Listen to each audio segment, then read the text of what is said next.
अगर आप law field में अपना सक्सेसफुल करियर बनाना चाहते हैं तो गुलबर्गा में आपके लिए एक बेहतरीन अपॉर्चुनिटी है। गुलबर्गा शहर, हागरगा रोड, मालगाती चौक, आयशा डिग्री कॉलेज के करीब मौजूद के लॉ कॉलेज में एडमिशन ओपन है।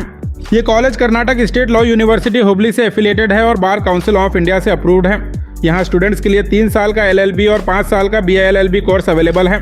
कॉलेज में एक्सपीरियंस्ड फैकल्टी के साथ स्टूडेंट्स को मूड कोर्ट और practical training, well equipped library और करियर गाइडेंस और प्लेसमेंट सपोर्ट जैसी फैसिलिटीज भी प्रोवाइड की जाती हैं।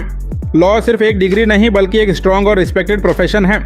लॉ की फील्ड में आपके लिए advocacy, corporate sector, legal consultancy, government sector और कई दूसरे करियर अपॉर्चुनिटीज के रास्ते खुल सकते हैं। इस फील्ड से आपको career growth, strong legal knowledge, confidence, different areas में स्पेशलाइजेशन करने का मौका और सबसे इंपॉर्टेंट सोसाइटी और लोगों के राइट्स के लिए काम करने की अपॉर्चुनिटी मिलती है। तो अगर आप भी लॉ में अपना ब्राइट फ्यूचर बनाना चाहते हैं तो बिल्कुल भी देरी न करते हुए के लॉ कॉलेज में एडमिशन लें। आज ही कॉलेज विजिट करें या फिर स्क्रीन पर दिए गए नंबर पर कॉन्टैक्ट कर अपने लॉ करियर की जर्नी को एक स्ट्रॉन्ग बिगिनिंग दें।